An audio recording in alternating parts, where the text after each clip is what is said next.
Welcome to the Resilient Earth podcast, where we talk with speakers from the United States and around the world about the critical issues facing our planet and the positive actions people are taking, from the tiniest of actions to the grandest of gestures, so that we can continue to thrive and survive for generations to come. I'm Leanne Lindsay, producer and host, along with co-hosts and co-producers Scott and Tree Mercer of Mendocino Whale and Seal Study, located on the South Mendocino and North Sonoma coasts. The music for this podcast is by Eric Alleman, an international composer, pianist, and writer living in the Sea Ridge. Discover more of his music, animations, ballet, stage, and film work at ericalleman.com. You can find Resilient Earth on Spotify, Apple, and Amazon podcasts, iHeartRadio, YouTube, SoundCloud, and wherever you find your podcasts.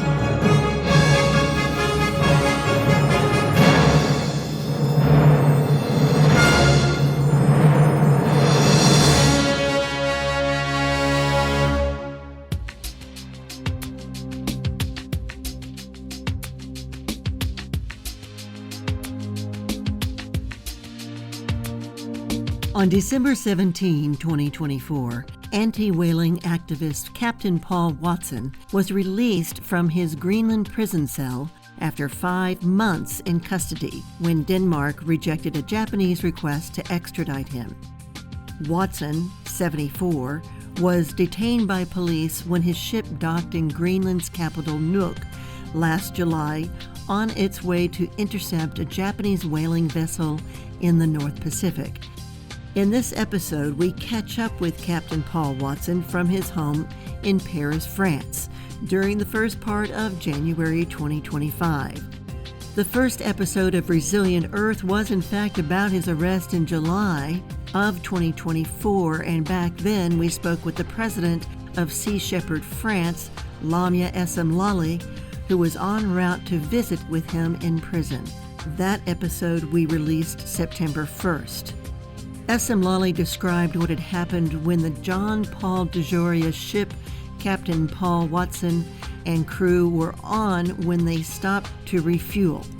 We discovered while talking with him during the Zoom conversation how all that went down, how serious it was, how long he remained in jail, what that was like, and how many were on his defense team. In the beginning, he was held until the first week of September, then it was October. All the way through December, things kept getting delayed, as it was being decided in court whether or not he'd be extradited to Japan on that red notice by Interpol. Watson's arrest has brought to light the abuse of the Interpol system, exposing how individuals can be detained based on politically motivated charges without a thorough review of the evidence. This case underscores the need for reform within international law enforcement mechanisms to prevent such injustices again.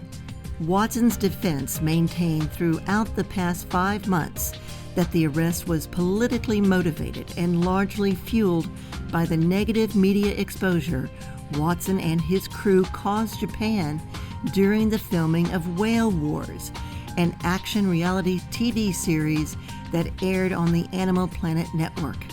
While time-coded footage of the alleged incident clearly showed Watson's innocence, this footage was not allowed to be presented in court in Greenland.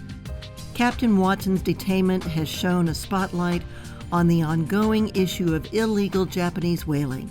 Despite international treaties and regulations, Japan has resumed high seas whaling with the construction of the Kangai Maru, launched in May to target threatened fin whales. We're thrilled that Captain Paul Watson has been released. His relentless commitment to protecting our oceans and standing up against illegal whaling has sparked a global movement. Thousands of letters poured in from around the world. Numerous protests occurred during that time.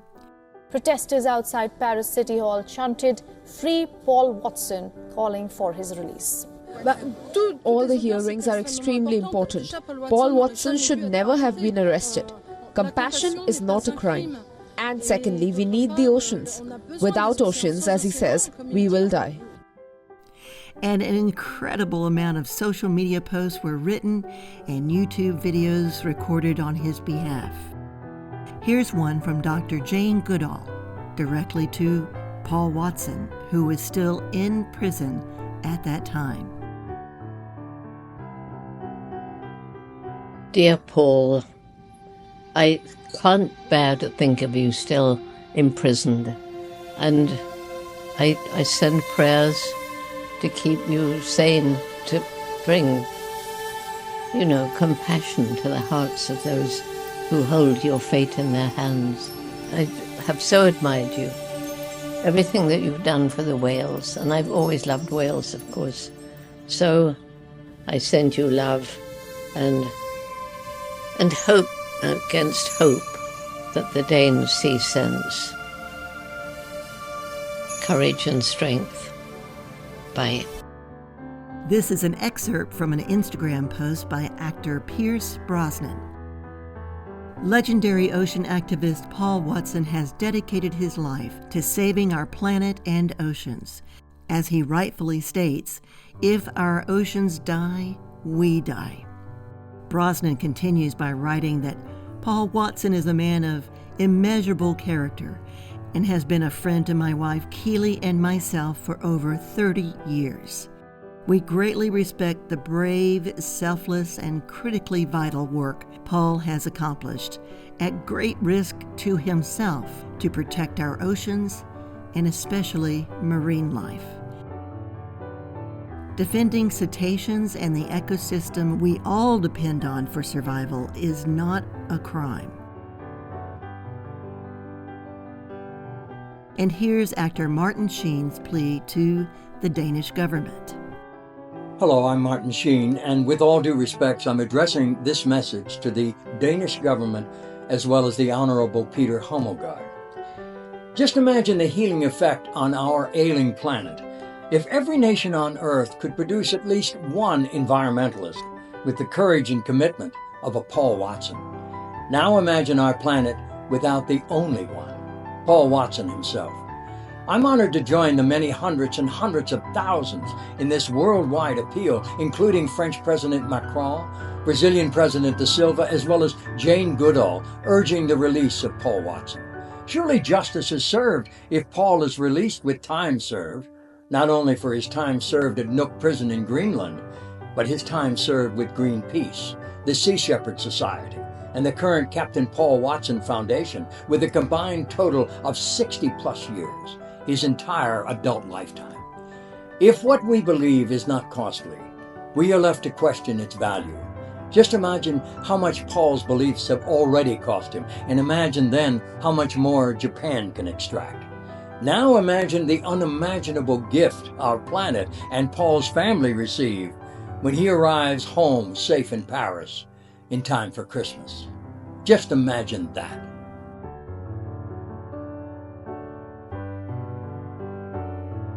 And he did arrive home in time for Christmas to be with his wife and 2 young boys. We'll talk about that and more in this 21st episode of Resilient Earth.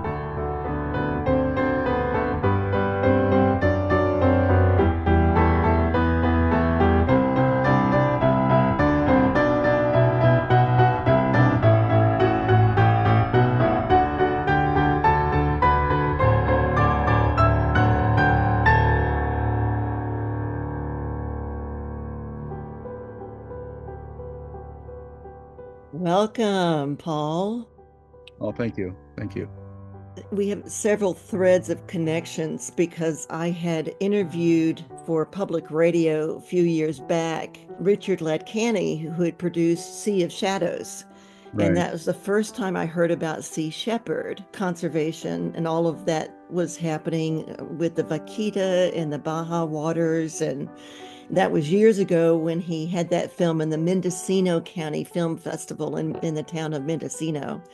Just recently, he was wrapping up a new film with Dr. Jane Goodall, who came out in such big support of you. And that's what we notice is the amount of attention and focus on what you're doing, what your organization is doing around the world. And we wanted you to talk about some of that. Well, I think a lot of the attention was because of the issue itself.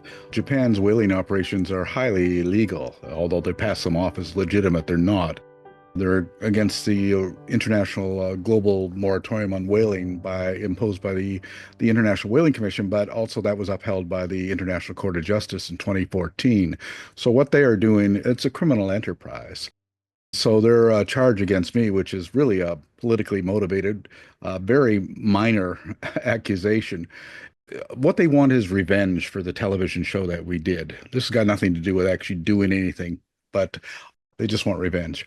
And I think people understood that that was about. So it was an opportunity. I think every situation presents an opportunity. And my being arrested in Greenland presented an incredible opportunity to continue to focus attention on Japan's illegal whaling operations, but also to focus attention on the killing of pilot whales and dolphins in the Danish Faroe Islands. Right. You just posted about that today on social media. Tell us Yes. a little bit about that. Well, we've been opposing the what's called the Grindadrap, which in Nordic translates to the murder of whales. So every year they kill between 800 or 2,000 pilot whales or white-sided dolphins. This isn't done because they need to eat whale meat. In fact, it's almost inedible. It's so high in concentration of mercury. In fact, the children of the Faroe Islands have the highest level of mercury in their bodies of any people on the planet, really. And so they're only allowed about 230 grams a month even though they're advised not to eat it. But the majority of the whales that are killed are just simply dumped at sea. I mean, they're just wasted. And they kill the entire pod, entire families. There's no survivors when they go after this. And they do this for fun. It's a sport. They've done it for hundreds of years when maybe hundreds of years they might have to, but now they enjoy one of the highest standards of living in Europe, so there's no excuse for what they're doing. And it's illegal. It's a violation of the Berne Convention, the European Union Convention, which forbids the killing of cetaceans. And they say, well, we're exempt from the EU regulations because we're a territory of Denmark. But about 85% of the Faroese hold Danish passports, which means they enjoy the benefits of EU membership. Therefore, they should be obliged to abide by the laws of the EU. So let's just go back to the day that they arrested you and what was it that they were arresting you for? And then what life was like in prison during that time and the court proceedings. You had several court proceedings. I was arrested on July 21st when our ship came into Nook, Greenland to refuel. To the best of my knowledge at the time, there was no red notice imposed. It wasn't on any computers. I had traveled through Ireland and Switzerland, no problem. But the Faroese had informed the Japanese that I would be in Greenland, and then therefore they specifically put out a red notice only to Denmark, nowhere else, just to Denmark. When I arrived in Nuuk, 12 Danish police officers who had been flown in from Copenhagen came on board, very serious, and were quite rough, actually, when they arrested me, because the Japanese described me as an armed and dangerous eco-terrorist. And so that's how they were responding to that. So I was brought into court and they're told to wait another month before I could be brought before court again. And I was quite confident that this wouldn't be a real problem because we had everything on camera. All the evidence was there. All they had to do was look at the evidence. But they refused to look at the evidence for 2.5 months. They didn't even do a police interrogation until the middle of September. And so they kept putting it off and putting it off. And right at the beginning, the Attorney General of Denmark said, well, it's no problem. We're going to extradite him. If Japan wants him, we'll give him to him. But all suddenly they were hit with all the barrage of protests, including interventions by President Macron of France, Prime Minister Barnier of France, President Lula da Silva of Brazil, the President of French Polynesia, and people like Jane Goodall and James Cameron and Sylvia Earle and so many others, plus thousands of people signed petitions. And suddenly they found themselves in a diplomatic boondoggle that they didn't know how to deal with. They were caught between a problem between Greenlandic law and Danish law. So the Danes are saying, well, we can't interfere with the Greenlanders. And the prosecutor in Denmark was an extremely hostile woman. I mean, she wanted my head, and there was no doubt about it. And I found out later that she was a big supporter of the Grind in the Faroe Islands. She had signed a statement to that effect. So she was personally biased on that. But anyway, at the end in December, she made the decision, and the Greenland court made the decision to extradite me, to send me to Japan. And the Danish Minister of Justice said, oh, okay, well, he made the political decision to say, no, that's not going to happen. And I was ordered released. But he couldn't make that decision until the Greenland court made their decision. So he had a political decision could only follow after a judicial decision. It was a complicated thing, but he really didn't have any choice because it would have been a violation of European Union's commitment to human rights because the Japanese legal system is archaic. I mean, you don't go before a judge in Japan until you confess. They'll take you to interrogation every single day for months if need be until they get that confession. And that's why Japan has a 99.9% conviction rate. Not a very fair legal system, and Denmark was well aware of that. But of course, Denmark can't say that because that would be a diplomatic no-no. They came up with a 65-page justification of why they made that decision based on all sorts of legal technicalities. But the end result was that they had to release me. I was actually quite confident that that would be the end result. Oh, and as to your question of the prison, if you're going to go to prison anywhere, I would say that Greenland would be the place to go. I was in a maximum security facility, which was amazing. I mean, I had a room with a private shower and bathroom and television and fridge and everything. But most amazingly, all was this incredible window with no bars overlooking a fjord in the mountains where I could even see whales out there during the summertime. And at night, the aurora borealis. So that was pretty nice. And there's a lot of interesting things about that prison. I think I've never heard of a prison as unique as this. For instance, they don't have meals. They don't serve meals. Every Wednesday, we line up and they give us 1,350 kroner, which is about $200. And then we go down to the prison store, buy our own groceries. And then there's a common kitchen. You prepare your own meals. So it doesn't matter if you're vegetarian, vegan, or whatever. You buy and cook what you feel you want to eat. So it was right. All the guards were friendly. I was the only non-indigenous person in the unit I was in. There were 10 people there. Everybody was Greenlandic. Most of the guards are Greenlandic. I also found that the Greenlanders are not big fans of the Danes and that. But they were all very friendly. They were Whale Wars fans. They wanted my autograph. Every time I went anywhere in the prison, the prisoners would be behind the wall saying, Paul Watson, whatever. So they were all, these are all indigenous people. And I think that the Japanese and the Faroese thought that they would be hostile to me because Greenland, they do hunt whales. The Inuit culture hunts whales, but not in the area where I'm from. There is no whaling that was allowed there. And as I pointed out to them, what we've done over the years is intervene against illegal whaling operations. And I found out that even the indigenous whalers of Greenland and the indigenous sealers are opposed to Japanese whaling. They're opposed to the Faroese whale hunt, and they're also opposed to the Canadian seal hunt, which they think is extremely wasteful and unnecessary. They think the Faroese kill of pilot whales and dolphins is viciously violent and unnecessary, and they think Japanese whaling is illegal and excessive. So that's their point of view on it. It was quite interesting to find their point of view on it. Scott, I think that you had a question too regarding the crew members and what happened with them during the captivity time of 5 months that you were held there, Paul. I'm still thinking about how you were treated in prison. The one night I spent in jail for civil disobedience, they sent out to McDonald's. You had a much different rich experience, which I'm glad of. I had been wondering how you had held everybody together. People didn't wander off or go back to another country where they might have come from. How you held your crew together is the question I was going to ask. Well, the police weren't interested in the other crew members. So after I was arrested and I found they wasn't going to be released, they actually did a sail by in front of my window and so all the prisoners saw the ship sail by. And then they headed down to Halifax, which Denmark then dispatched a warship to follow them all the way. I'm going, that's an excessive expense, and for what reason? So in the middle of the Gulf of St. Lawrence, they were 20 miles behind, but we could tell what they were because they're identified on the screen. They refused to answer any radio calls from Captain Lockie, who was in charge of the ship. So he did what we call a crazy Ivan. He suddenly turned and went in their direction. They, in fact, turned and went the other way. And then we went left, and they went left. They went right. They went right. And then they followed them all the way into Halifax. And then they made a complaint that we were trying to ram them. But it was pretty easy to see that they were 20 miles away, so there was no possibility of ramming. So that complaint didn't really go anywhere. And then the vessel then headed off to Bermuda, where it is right now. We're on standby and ready to go against Icelandic whaling come June. So everybody's preparing for that. We have two ships. The other one is the Bandero. It's now in Melbourne, Australia, and it's standing guard, really, to protect the entrance to the Southern Ocean should Japan return. We know Japan intends to return to the Southern Ocean. They might have been returning this fall if it wasn't for all the publicity. I'm not really sure. But I do know you don't build a boat like the Kanji Maru with that kind of range and carrying capacity to do coastal whaling. That ship was designed to return to the Southern Ocean. So we have to be prepared to intercept it when they do. Yes, Lamya was telling us a bit about that boat. Could you describe what that boat is like again? Well, it's a $75 million vessel that they built with a huge cargo capacity on it. So whales are brought in, they're cut up, packaged, frozen, and put into boxes and then transported to shore.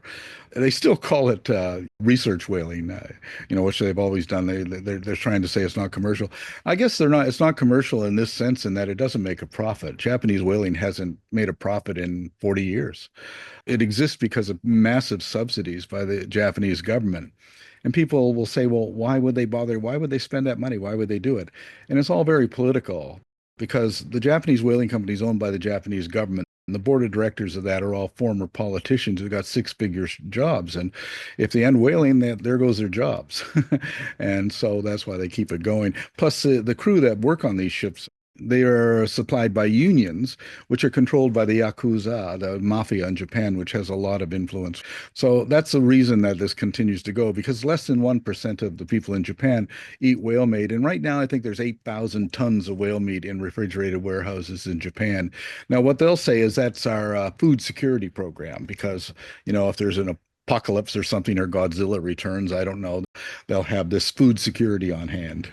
Well, that reminds me of Sea of Shadows, when they described how the mafia was involved with the Mexican authorities too and perpetuated the destruction of the vaquita there. And tell us a little bit more about Japan, how this continues. And the post that you made today was a poem that I found very intriguing too, about their loss of face in a way. Well, this is really what it's all about. The television show Whale Wars, which was like the #1 show on Animal Planet for like 7 years, it was extremely humiliating to Japan.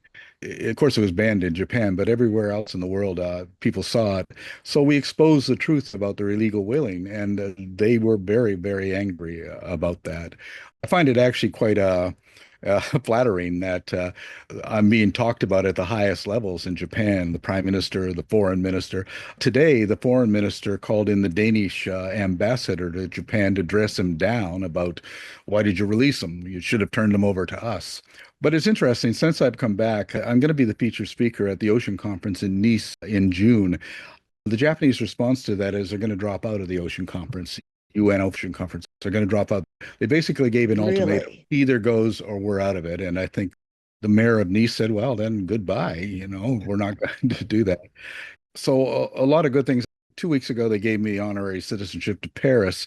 They're going to give me an honorary citizenship to Nice. And next week, I received the Medal of the National Assembly at the French National Assembly. So an incredible amount of support in Japan. You have an incredible amount of support all around the world. I found out about Captain Paul Watson Foundation when I went to the International Ocean Film Festival in San Francisco, and there was Sam Marie Lewis, and she was telling me what had happened with Sea Shepherd, the organization. Could you just touch on that just a little bit and your departure in 2000, what was it, 22? Yeah, it's a complicated thing because I'm still a director of Sea Shepherd France and Sea Shepherd Brazil. And what happened in 2019 is that the organization was gradually being taken over by, and I was being eased off the board. They actually used this red notice against me to get me off the board, saying that they couldn't get director's insurance. But don't worry, if you leave, you'll still, be part of it. But as soon as I was off the board, then I was isolated. I was called the Watson problem. I was too controversial and too confrontational, and this was becoming a threat to their corporate sponsors. I mean, I didn't even know we were dependent on corporate sponsors.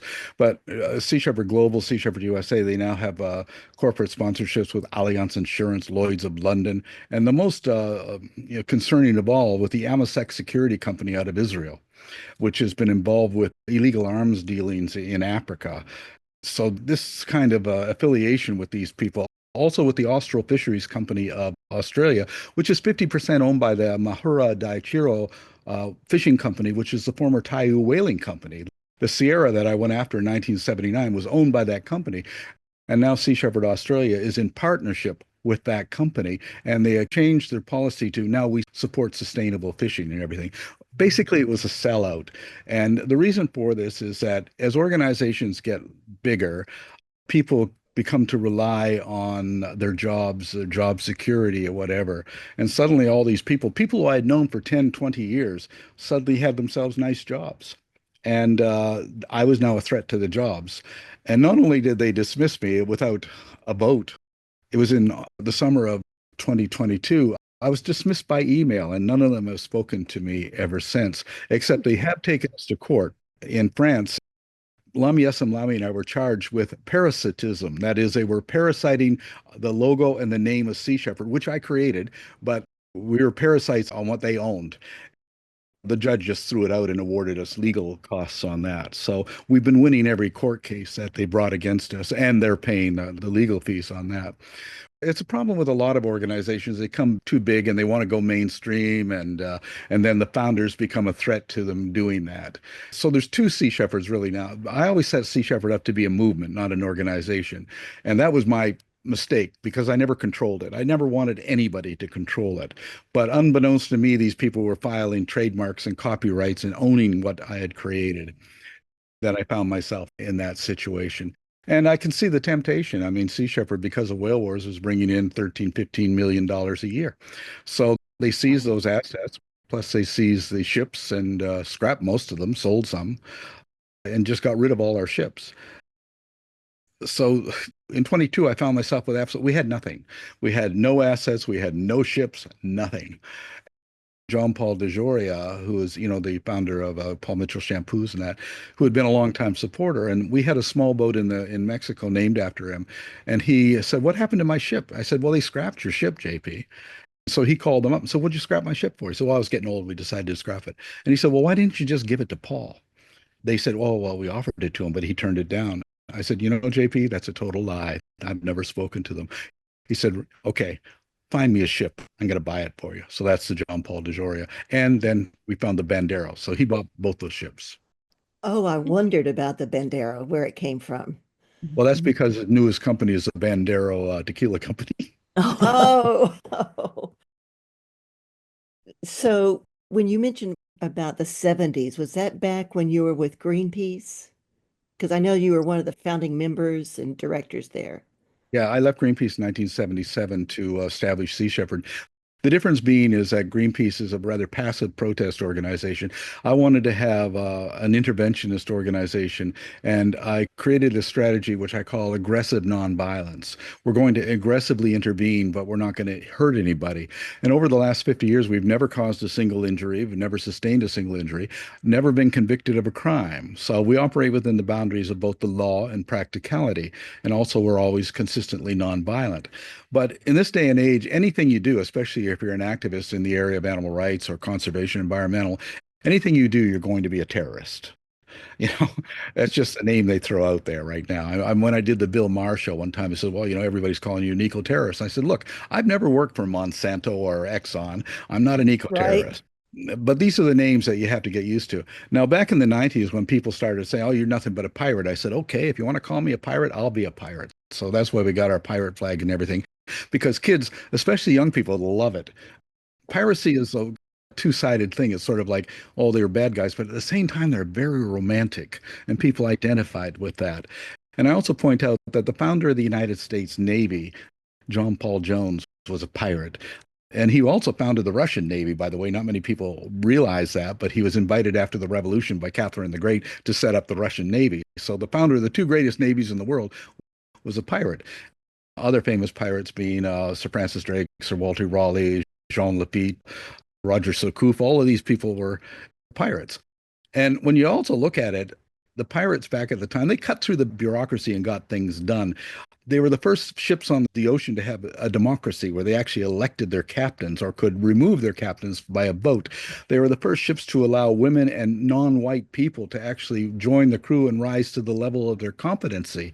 I mean, that was unheard of in the 18th and 17th century. So there's a lot to be learned from the pirates. And I think a lot of the so-called evil things they did has been overblown when you really look into it. Blackbeard's first officer was an African who was the second in command on the ship. Now, Paul, I remember when you left Greenpeace, I've been wondering, did anybody from Greenpeace go with you? Oh, they did actually. About most of the 12 directors of Greenpeace, 8 of them actually later joined me, including Bob Hunter, who was the president of Greenpeace at the time. So, yeah, they came to the same realization that I came. The reason that I left Greenpeace in 77 was I was called on the carpet by Patrick Moore, who was president, who, by the way, now works for Monsanto and these other companies. But Patrick Moore called me on the carpet because he said, I was the leader of the SEAL campaign that year, the one that brought Bridget Bardot out to the ice floes and everything. And during the campaign, a sealer was about to club a baby seal, and I rushed forward, I grabbed the club, threw it out of his hand, and threw it in the ocean. I was accused of stealing the man's property and vandalizing his property. And I said, well, if I had to do the same thing over again, I'd do the exact same thing over again. So, and they said, well, we can't accept that kind of behavior in this. I said, well, okay, well, then I'll go set up my own organization. Yeah, I come from a line of sealers in Newfoundland myself.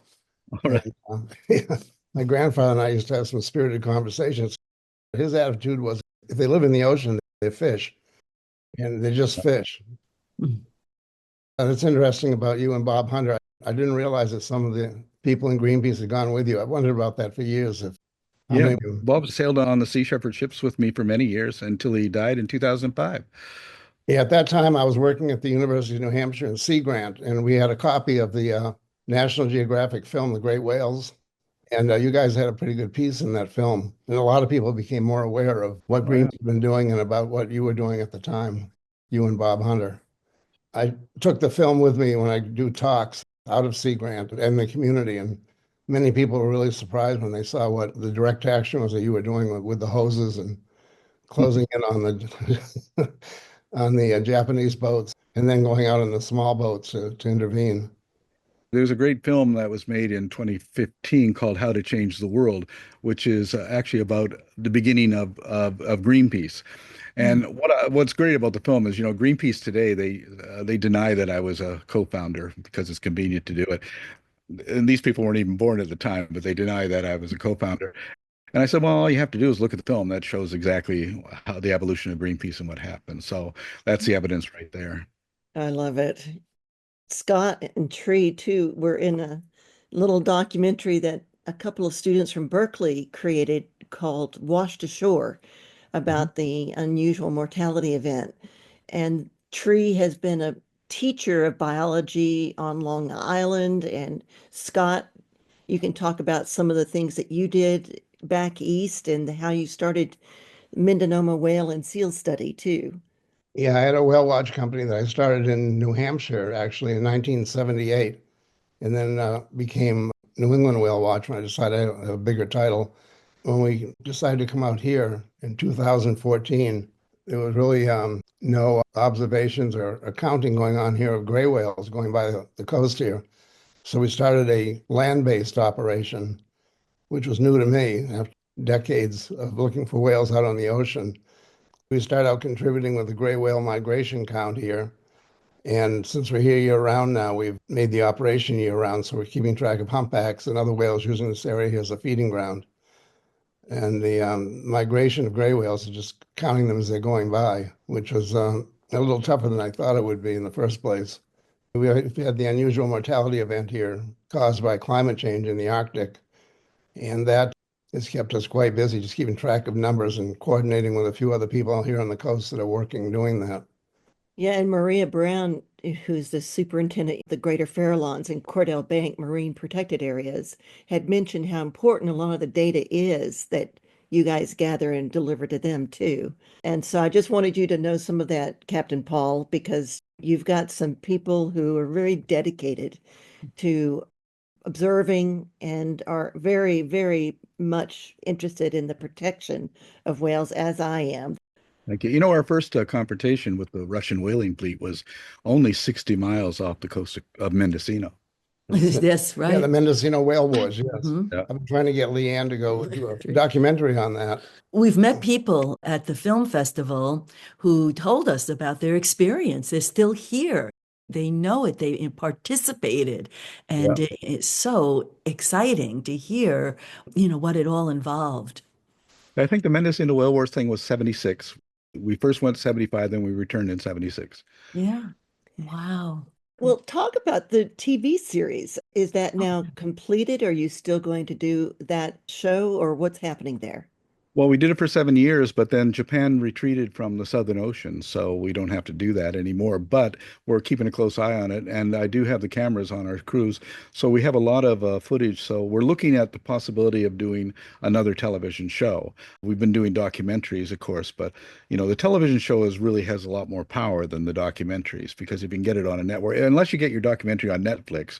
But the television shows, tend to reach a lot more people. Yeah, I'm working on a documentary I hope Netflix picks up, but it's about the healing power of horses and riding assisted therapy for special needs children. That's something that's been close to my heart. Wouldn't Animal Planet be interested in that? I hadn't even thought about that before. That's a good one. How did you get connected with Animal Planet? How did that all come about? Well, in 2005, I went to all of the networks and I said, look, the biggest show on Discovery right now is a bunch of guys going to a very cold and remote area to catch crabs every week. I think I can give you men and women from around the world. We're going to go to a colder, more remote place to save whales. It's got to be more compelling than catching crabs. And all the networks turned it down except for Discovery Animal Planet. And I said, okay, well, we'll go for that. And so we did our first pilot in 2005, 2006, and that was followed up by a yearly show that they did 2007 until 2014. It's an interesting show because it was a true reality show because there was nothing scripted.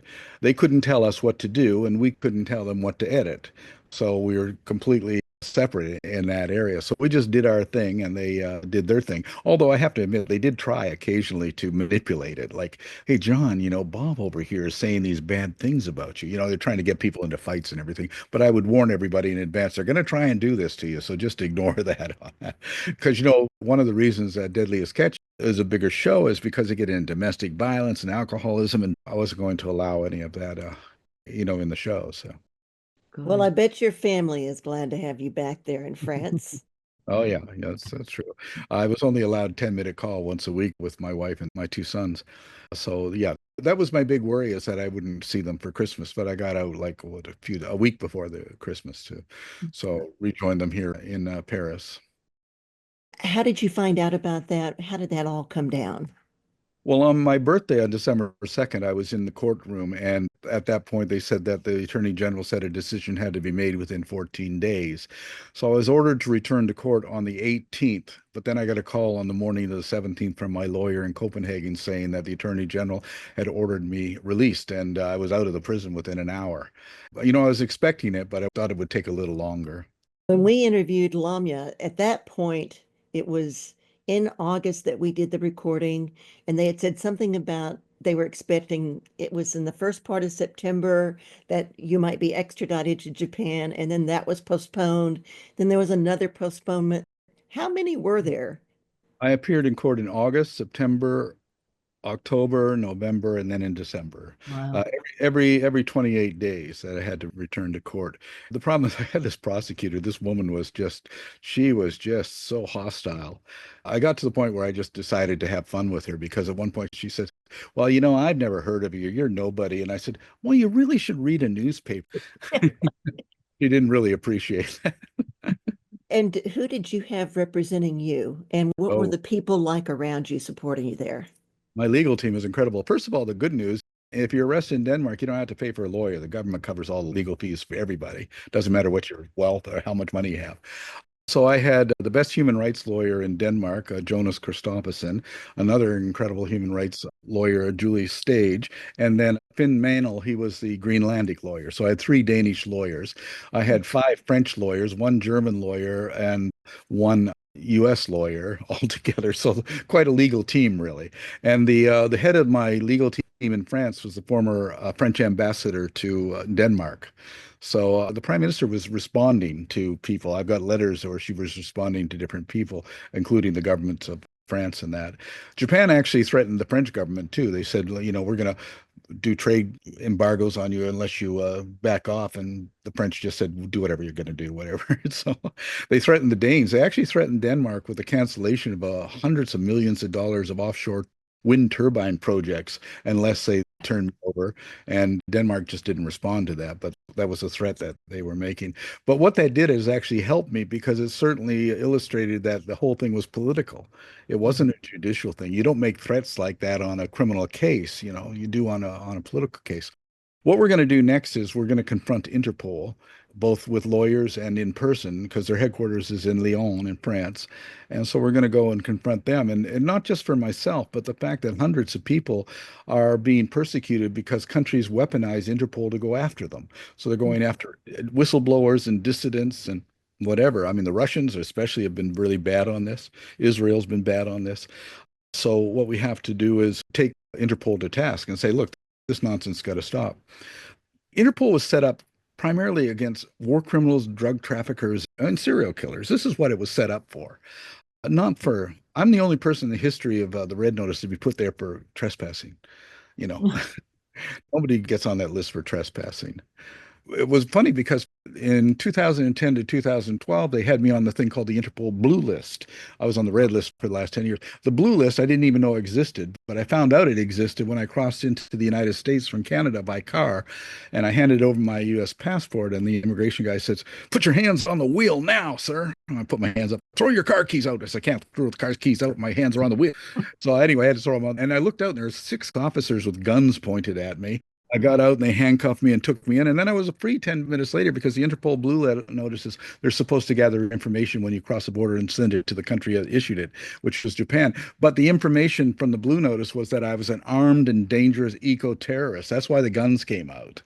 After that, I didn't really have a problem. After that, the Blue List was actually a lot of fun because when I come into, say, the airport in Chicago, they all knew that I was on there, and it got me through the immigration and customs lines before everybody else. And it got to the point where they were asking me, because I came through there a lot, they asking me for T-shirts, and I was giving T-shirts to Homeland Security guys, and that. So it became quite a lot of fun until the Red Notice came on, and I was arrested in Germany in 2012. But I had to escape from Germany. I had a supporter in the Ministry of Justice, and he said the next day you're going to be sent to Japan. So I left that night, and Lamya arranged for a sailing boat to pick me up on the coast of the Netherlands. I had no papers, nothing, actually, no passports or anything. So we crossed the Atlantic, and I went ashore at night in Nova Scotia. And then I was raised on a border town, so I know how to cross the border. So I crossed into the U.S., boarded my vessel, the Bridge of Bordeaux, off of Catalina, took it down to American Samoa to reunite with the Steve Irwin, our other ship.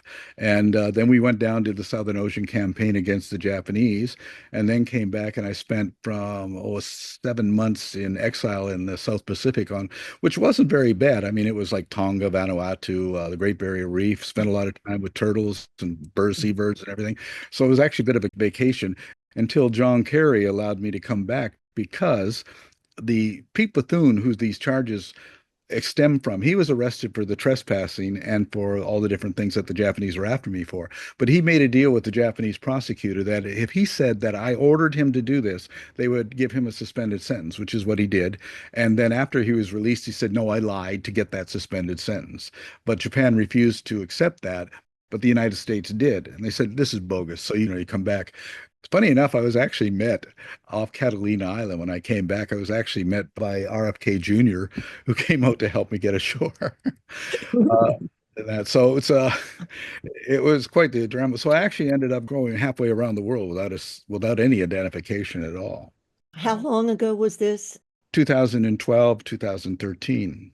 When was it that you moved to France? Well, in 2014, I moved to France, and that's where I met my wife. And then we got married on Valentine's Day 2015, actually. And then our first son was born in 2016 and our second son in 2021. So they're an 8-year-old and a 3-year-old. You have no signs of letting up, and you're in your mid 70s. You Well, not mid amaze me. 70s yet. I'm only 74. We're just a kid. You're a kid. What do you have planned going forward? That's what we're really curious about. Well, Iceland in June. We're returning to Iceland because the whaling season doesn't happen in the summer. We're going to be sending the Bandera to the Pacific to pick up marine debris and plastic on the gyre and confiscate as much as we can from the ocean. But I'm also involved with protecting dolphins in Amazonia, and I'll probably be going to Brazil to work on that more. And we're trying to stop poaching on the island of Mayotte off the coast of Africa in the Indian Ocean. We're also working to protect orcas off of Iberia and stopping super trawlers in the North Atlantic. There's a number of campaigns, but my priority campaign is stopping whaling in Iceland and Japan and also in the Faroe Islands. And Scott and Tree, do you have some questions that you wanted to ask right now? I was wondering what effects you have seen climate change. How's it affecting the whales that you're attempting to save?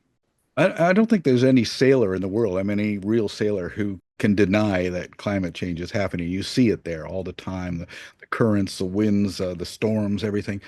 But I think that it is having an effect on the migration of fish populations. Fish populations are moving either further north or further south, depending on the temperature changes in the water. And of course, that affects the migration of cetaceans and seals and seabirds also. To me, the biggest threat to our survival actually is about something that most people are completely unaware of, and that is that since 1950, there's been a 40% diminishment in phytoplankton in the sea. And the last article I was done was way back in 2010 in Scientific America. But what does that mean? Phytoplankton provides 70% of the oxygen in the air we breathe. It sequesters enormous amounts of CO2. And the reality is this, if phytoplankton disappears from the ocean, we die. And why is it being diminished? Because we're killing off whales and dolphins and seabirds and everything, and they provide the nutrient base for the phytoplankton, the iron, the magnesium, and the nitrogen. That's the food for the phytoplankton, basically. The whales, I guess you can look on the whales as the farmers of the ocean, and they're basically fertilizing these crops of phytoplankton for the benefit of everything, not just for our oxygen, but also they're the foundation of the very food chain in the entire ocean for everything that's above it. One of the reasons I actually set up in 2020, established a thing called the Church of Biocentrism. It's not a religion, it's more of a scientific based thing. But I'm trying to get across this idea that we have to live in harmony with all other species. Everything is interconnected, and that the strength of an ecosystem is diversity and in interdependence. And so that's what I'm trying to get across. That is the reality of it. We don't live on the planet without being connected to all these other species.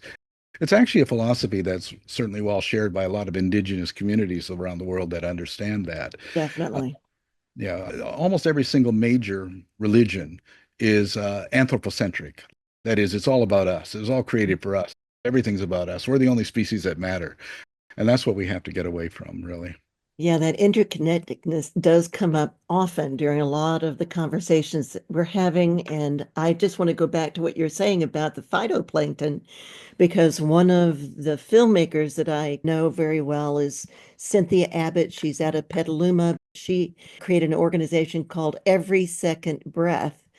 And she created a film that was called Three Ocean Advocates. And Teresa and I went down to see it in Sebastopol. And then it came to the Mendocino Film Festival too. But that is awareness that they're raising, is how critically important the phytoplankton is to our ability to live on this planet and how interconnected everything is. So how many activities do you have going on now? It's like spinning plates, and I'm just wondering how you keep them all going. I know it's a lot of writing and giving public talks and things it keeps me busy. The thing I most enjoyed, I wrote one children's book last year called We Are the Ocean. I'm now working on another one called Starship Earth. So the children's books are a lot of fun to put together, working with artists who do some good artwork on that. A funny story about that is I got a call from a reporter for the Fox Network a couple of years ago, and he said, "Did you say that trees and bees, worms and whales are more important than people?" I said, "Yeah, I think I said that." He said, "How could you say something so outrageous? That's the most unchristian thing I've ever heard of." And I said, "Well, I said it because they're more important than we are." And I said, because they can live here without us, but we can't live here without them. That makes them more important than we are. And he just simply didn't get it, of course.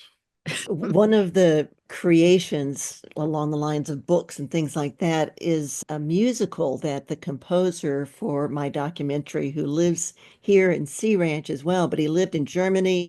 He was in the film industry for over 30 years. He's worked with a lot of TV series and Tom Cruise-like movies, and that's Eric Alleman. And Mhm. he joined me on the visit that we did to David Helvarg and the Blue Frontier organization. They put on Celebrate the Sea event, and this was right after the Ocean Film Festival and the Goldman Environmental Awards, to which Caro Dratfa, who works with Dr. Sylvia Earle, invited us to. And then Dr. Sylvia Earle came and attended that event there in Bolinas in Marin County, right on the ocean. It was wonderful. But Eric is working and has produced, and he talked to the director of the International Ocean Film Festival there at that event, Anna Blanco, and she and David Helvarg's executive that works there at Blue Frontiers, Natasha Benjamin. So they're doing a great film on the loss of kelp along our coast. We're doing whatever we can to raise awareness about these issues and how important marine life is to our ability to survive on this planet. But creating works like that are so important if we can reach the next generation, like you are doing through your books and through your talks. Well, why I wrote the We Are the Ocean, what the idea I'm trying to get across is that most people, their idea of the ocean is the sea, the seashore, surfing, whatever, that's the ocean. But it isn't. This is the planet ocean, and it's water in constant circulation. Sometimes it's in the sea, but sometimes in ice, sometimes underground, sometimes in the clouds, or it's in the cells of every living plant and animal. That water is constantly circulating through all of those mediums, which makes us the ocean. We are the living ocean because the water connects everything, absolutely everything. And so the water in your body right now was once recently locked in ice or underground or in the sea or in the clouds, or it was once in the body of a butterfly, you know. So it's constantly moving through all of these things. So I think a lot of young people that I speak to, they understand that intuitively. So, we just have to change the way we look at things, really, and get away from this anthropocentric idea that we're the only thing that matters. Is it possible to do that? I know that's necessary. If we are to survive on this planet along with all the other species, it's just such a big task, isn't it, to not think in those terms? It is. I mean, it's hard to get change feel. I had a debate with a whaler a few years ago named George from the High North Alliance in Norway. And he says, Watson, you say that whales are smarter than people. That's a stupid, stupid thing to say. How can you be so stupid? And I said, George, I measure intelligence by the ability to live in harmony with the natural world. And by that criteria, whales are far more intelligent than we are. And he says, well, by that criteria, cockroaches are more intelligent than we are. I said, George, you're beginning to understand what I'm trying to tell you. I like that. I was going to ask, the Japanese whaling industry was organized by the United States government after World War II, Right. along with the Russians. Have you ever had that thrown back in your face? Well, you people started this, and now you want us to stop. Well, no, I throw that back at the Japanese. I just say, look, there's nothing cultural about you. If it wasn't for the United States, you wouldn't be doing this in the first place. So they try to not deal with that. They want to present this argument that it's part of their culture, which it never is. The United States, that was one of the worst whaling nations ever, really, when it comes down to it. And it was an industry controlled by the Quakers, of all people. There's a lot of attempts to stop by using the word cultural. Yeah. Anything that involves killing or torture should not be justified through culture or tradition. So, what advice do you have for those that would like to participate and do what they can instead of being overwhelmed? Well, there are three virtues that can help you change the world: passion, courage, and imagination. And you just have to harness those virtues. And then you find out, what am I good at? After you found something you're passionate about, what am I good at? teaching, writing, law, or whatever, because the strength of an ecosystem is in diversity. Therefore, the strength of a movement is in diversity. So whether that approach be litigation, legislation, intervention, or, education, it's all towards the same end. And that kind of diversity is what makes a difference. And one person can make an incredible difference. Because of Diane Fossey, we still have mountain gorillas. Because of David Wingate, the storm petrel in Bermuda did not go extinct. I mean, I can't think of a more noble pursuit than because you as an individual intervened, a species survived or a habitat was protected. So I think those also illustrate just how much power each and every one of us has. And we should never be deterred from criticism, ever. If you're passionate about something, you go for it. And if people say you're wrong, too bad. I'm going to do this anyway. I mean, look what Greta Thunberg has been able to accomplish. Just a schoolgirl, she got the world's attention over this whole climate change thing, and she had nothing to go with and everything. So it just shows you how far passion can actually take you. One of the things I learned a long time ago from Nelson Mandela, of all things, is that the very idea in 1972 that Nelson Mandela would be president of South Africa was impossible, was unthinkable, and yet the impossible became possible. And that's what we always have to look at, the impossible becoming possible. And the other lesson is to never worry about the future. You have no power at all over the future. You can't do anything about it. All your power is in the present. So everything that you do in the present will define what the future is. So let's not worry about the future. Let's not be pessimistic. Just concentrate on doing what you can in the present. Being in the present. Being in the present is so important because our attention does get fragmented. How did you get down this path? It's a long story. I was raised in a fishing village in eastern Canada, so I got a long association with the sea. But when I joined Greenpeace in that confrontation off of Mendocino with the Soviet whalers, and a whale was killed in front of me, a whale that could have killed me but chose not to do so. And that was a defining moment in my life, because not only did I owe my life to that whale, but I'm saying to myself at the time, why are we killing these whales? The Russians didn't eat them. They were killing them for oil, spermaceti oil and sperm oil. And one of the things it was most valuable for was the production and maintenance of intercontinental ballistic missiles. And I was saying to myself, here we are destroying these incredibly intelligent, beautiful, self-aware, sentient beings for the purpose of making a weapon meant for the mass extermination of human beings. And that's when it hit me. We're insane. Indeed. And so that's been the thing that's motivated me ever since. How long ago was that now? 75, yeah. 75. 50 years ago. Now, you grew up on a border town in Canada, was it? Yes, St. Andrews, New Brunswick, St. Stephen, New Brunswick, on the border of Maine. When did you become a U.S. citizen? 2008. 2008. Well, you've led quite the life, and you have a lot ahead of you, and you've got a young family to boot. Hats off to you, Captain Paul Watson. Really, thank you so much for all of your efforts, for spending 5 months in jail, and all the attention that did raise around the world. I mean, what was it that you called that? An informational campaign? Yeah, it was an opportunity to expose Japanese whaling and everything. I could have stayed there for a year if it wasn't for the fact that I had my 2 little boys. When this whole incident happened back in 2010, they weren't even born, so I didn't have that worry at the time. But this was the single only worry I had was when I was in prison. But they handled it really well, and my eldest son is a chess champion right now, so he spends, he's really occupied with that. He's number 2 in the U.S. for his age group right now. Awesome. Well, thank you so much again for joining us, and we'll follow your travels and your pursuits. And you're very inspirational. Thank you so much for being with us here today on Resilient Earth, Captain Paul. Well, thank you very much.